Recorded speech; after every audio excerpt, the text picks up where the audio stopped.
Salut tout le monde, c'est Kazeyer. Une fois n'est pas coutume, on va parler dans cette vidéo de la suite de Saint Seiya, intitulée Saint Seiya Olymp Chapter. Alors je sais très bien ce que vous allez me dire. Quoi? Comment ça, la suite de Saint Seiya? Kurumada a enfin fini Next Dimension et commence la suite? C'est le combat contre Zeus qui est enfin officialisé? Eh ben oui, et non en fait. Saint Seiya Olymp Chapter, c'est le fan manga que je suis en train de réaliser avec plusieurs autres personnes et que j'aimerais vous présenter et vous faire connaître. Alors, comme c'est pas si facile que ça de parler de quelque chose qui est plus proche du concept, on va dire, que du véritable manga, j'ai imaginé pour vous un abonné lambda que j'ai appelé Billy et qui va poser énormément de questions sur le manga, questions auxquelles je vais répondre tout de suite. Alors du coup, Saint Seiya Olymp Chapter, c'est une idée que j'ai eue il y a quelques années en voyant le rythme de parution qui était assez lent de Next Dimension. Et avec un Kurumada qui va pas vraiment en rajeunissant, je me suis dit que je verrais peut-être jamais la fin de Saint Seiya.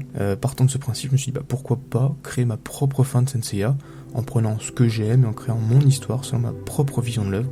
Et c'est ainsi que vers fin 2018, début 2019, est née la première version de Olymp Chapter.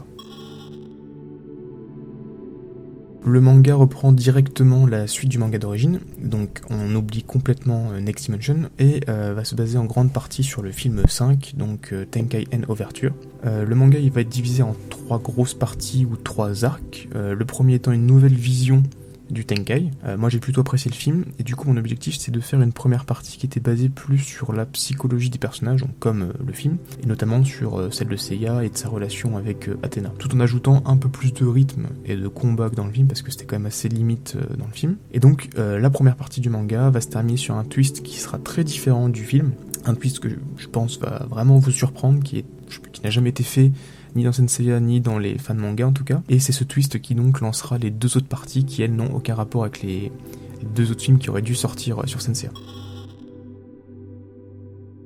Comme je l'ai dit, la première partie sera une relecture du film 5, donc l'histoire elle va commencer 3 ans après l'arc Hadès. Seiya sera toujours dans le coma à cause de l'épée d'Hadès dans son cœur, et Athéna, même avec son cosmos de déesse, va pas réussir à le guérir, simplement à le maintenir en vie. Durant le même temps, il y a les dieux qui vont les Saints et les humains coupables de rébellion envers les dieux, et vont ordonner à Artemis de tuer les Saints d'Athéna avant d'anéantir toute l'espèce humaine. Donc Artemis elle va arriver devant Seiya avec ses anges, elle va essayer de l'assassiner. Bien sûr il y a Saori qui va intervenir et qui va sauver Seiya en passant un marché avec sa sœur, et le marché ça va être que Saori va sacrifier sa vie pour laver le péché de ses saints et aussi pour que Seiya puisse guérir. Donc après ça, Seiya va sortir du coma. Bien sûr, après 3 ans dans le coma, il va être faible, il aura plus une maîtrise de son cosmos. Et donc avec un Seiya très très affaibli, on va suivre l'histoire donc de son aventure pour essayer de sauver Saori de la mort. Alors bien sûr, il y aura des personnages qu'on connaît déjà avec Shun, Ikki, des personnages qui ont évolué, donc je vous spoil un petit peu, mais il y aura un Shiryu en balance et un Yoga en verso, donc ça va être cool. Et puis bien sûr des personnages inédits, des nouveaux Gold, des nouveaux bronzes, etc. Donc là-dessus ça va être cool. Et donc toute cette histoire va nous amener à la fin vers une guerre finale contre les dieux de l'Olympe. Donc comme je l'ai dit, le manga sera en 3 parties, en 3 gros arcs. Donc le premier arc, l'arc Artemis, donc qui va reprendre le film 5 en modifié. Et ensuite on aura l'arc Montée de l'Olympe et l'arc Bataille Céleste, que je vais pas détailler pour pas vous spoiler. Alors pour un manga classique, c'est pas vraiment un gros projet, par contre pour un fan de manga, c'est vraiment un très gros projet. J'estime à peu près la taille de l'œuvre à environ 40 chapitres de 20 pages, à peu près plus ou moins, ce qui est vraiment énorme pour un fan de manga sur Saint Seiya. Les fans de manga actuels, ils ont plus 12-15 chapitres, et ça fait 10 ans qu'ils sont sortis, donc c'est vraiment un gros projet on va dire. Le projet est passé par un gros coup de boost cet été et a malheureusement subi, on va dire, un très fort ralentissement fin août. Donc j'ai déjà fait le résumé global du manga. Donc tout a été créé, le projet est cadré, on a un début, une fin, un milieu. Enfin après ça peut un peu bouger au cours de l'aventure, mais voilà. On a les 7 premiers chapitres qui ont été écrits sous forme de script, donc avec ce qui se passe, l'interaction avec les personnages, leurs émotions, les dialogues, etc. Donc les 7 premiers chapitres créés, donc quasiment un tome complet, une partie complète quasiment. On a le premier chapitre qui est quasiment totalement storyboardé, donc sur les 20 pages, on a je crois 15 pages en storyboard entre guillemets moche et une dizaine de pages en beau storyboard. Et on a même notre dessinatrice qui a réalisé quelques pages. D'ailleurs, je fais un petit instant promo pour elle. Donc je vais mettre en fond les différentes pages qu'elle a pu réaliser. C'est aussi elle qui a fait les nouveaux chibis de la chaîne, donc qui sont absolument sublimes. Donc elle a un talent incroyable, alors surtout n'hésitez pas à aller la soutenir. Je vous mets le lien de son Instagram dans la description. Sur son Instagram, vous trouverez tous les différents réseaux ou liens pour la soutenir. Donc allez-y, foncez, elle fait vraiment un super boulot. Si vous voulez vous faire des chibis ou des petites illustrations et tout, n'hésitez pas à lui demander. Elle fait des tarifs très abordables et elle a vraiment un talent incroyable. Donc fin de la petite parenthèse. Donc le projet était sur de bonnes voies et pour des raisons qui ne regardent que elle, notre dessinatrice ne peut plus assurer son rôle de dessinatrice et on va dire repasse simplement en rôle de storyboardeuse. C'est pour ça que j'ai besoin de vous. Si vous savez dessiner et que vous avez envie de vous faire la main avant de vous lancer dans votre projet ou juste si ça vous intéresse, n'hésitez pas à venir postuler pour devenir le nouveau dessinateur du projet. Il n'y a aucune obligation de rester. Vous pouvez devenir dessinateur pour un temps, puis avec le travail ou les études, ne plus le pouvoir, c'est pas grave, vous êtes libre de partir quand vous voulez. S'il y a 5 ou 6 dessinateurs sur la totalité du projet, il n'y a aucun problème. On va essayer de garder, on va dire, un aspect graphique global qui va se ressembler, mais si ça change un petit peu de style, il n'y a pas de problème, c'est un fan manga, on ne veut pas faire un manga qu'on va publier, donc il n'y a pas de problème. D'ailleurs, si vous voulez discuter avec l'ancienne dessinatrice pour qu'elle vous explique que je suis pas trop un monstre qui dirige tout, vous pouvez venir sur le Discord pour discuter avec elle, ou même en commentaire, elle va sûrement passer dans les commentaires pour discuter, il n'y a pas de souci.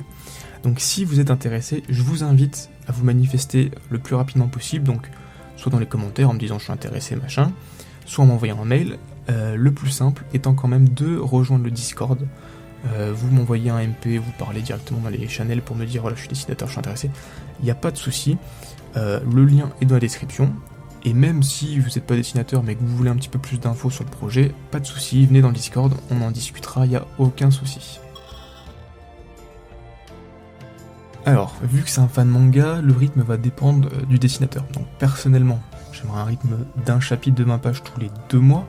L'idéal serait même un chapitre tous les mois, mais là ça va être impossible parce que généralement les dessinateurs ont autre chose à faire, des études, un travail, donc un chapitre par mois, il faudrait vraiment qu'il ait que ça à faire. Donc on va sûrement tabler sur un chapitre tous les 2-3 mois, ce qui fait environ 2 pages par semaine, voire 3. C'est un rythme qui est plutôt rapide pour une fan BD de Senseiya. Le rythme des mangas Senseiya, en général, il tourne plus autour d'une page par semaine, donc d'environ un chapitre tous les 4, 5, 6 mois. Donc voilà, on aurait un rythme quand même un peu plus rapide, en tout cas j'espère. Alors trouver un dessinateur, c'est pas ce qui est le plus difficile, le plus dur c'est déjà qu'il accepte de faire le fan manga, et surtout qu'il travaille sur une longue durée, on va dire. J'ai déjà réfléchi à diverses fins alternatives pour finir le manga, soit à la fin de la partie 1, soit à la fin de la partie 2, si les dessinateurs ne restent pas suffisamment longtemps. Et dans le pire des cas, le manga il va sortir du coup sous forme de light novel, donc un roman, avec quelques illustrations, donc peut-être 2-3 illustrations par chapitre. Donc voilà, dans le pire des cas, il sortira sous cette forme, donc il n'y a pas de problème, le projet verra quand même le jour. Alors, l'éternelle question de l'argent, donc Senseiya étant une œuvre sous licence, il semble peu probable qu'on puisse directement financer le projet, via un financement participatif ou autre. Donc pour l'instant, comme la plupart des fans manga sur Senseiya, le projet est basé sur le volontariat et le bénévolat. D'où le fait que j'impose rien en termes de rythme ou de parution, de présence, etc. Vu que de toute façon vous faites ça selon votre volonté, je vais rien imposer du tout là-dessus. Cependant, je réfléchis quand même à des solutions, j'ai des petites idées pour apporter un dédommagement au minimum aux dessinateurs, et si l'idée que j'ai marche bien, pourquoi pas me rémunérer les autres participants du projet. Alors, je préviens tout de suite, si mon idée marche, vous n'allez pas vous faire un salaire à 1500 €, je vois déjà les jeunes là qui sont à la fac, qui se disent bah, j'ai dessiné une page par soir, je vais me faire 1500 € par mois, non pas du tout. Si c'est un dédommagement, ce sera vraiment très limité, ça va vous rembourser votre matériel, ça va vous faire un peu d'argent de poche, peut-être un peu plus si ça marche bien, mais voilà, il y a peu de chances que vous puissiez en vivre. Dans tous les cas, n'hésitez pas, même si vous êtes intéressé mais vous ne savez pas trop, à venir m'en parler, je vous expliquerai les possibles solutions que j'ai pour que vous gagniez un petit peu d'argent grâce à ça. Si vous avez des idées, vous pouvez m'en parler, etc. Il n'y a aucun souci, n'hésitez pas à juste venir me parler si vous avez des questions dans les commentaires, mais le plus simple c'est comme je l'ai dit dans le Discord. Alors le premier chapitre il devait initialement sortir début octobre, maintenant le temps de trouver un nouveau dessinateur qui se mette au travail, avec le rythme de un chapitre tous les 2 mois, Le premier chapitre, il n'arrivera pas avant mi-novembre, voire décembre, dans le pire des cas, peut-être même janvier, donc voilà, le premier chapitre n'arrivera pas tout de suite. Donc voilà, c'était à peu près tout ce que j'avais à dire sur ce projet, voilà, donc c'est vraiment un projet qui me tient à cœur, donc si vous voulez participer ou juste avoir des informations comme je l'ai dit, venez sur le Discord, en plus il y a plein de gens sympas, vous restez super cool, et là vous pourrez avoir des informations, ce sera beaucoup plus simple pour communiquer. Si vous avez des questions auxquelles j'ai pas répondu avec les questions de Billy, l'espace commentaire est fait pour ça, donc n'hésitez pas à poser des questions pour avoir un peu plus d'informations sur le projet, sur ce qui va se passer, etc. Et sur ce, je vous dis à la prochaine. Ciao tout le monde.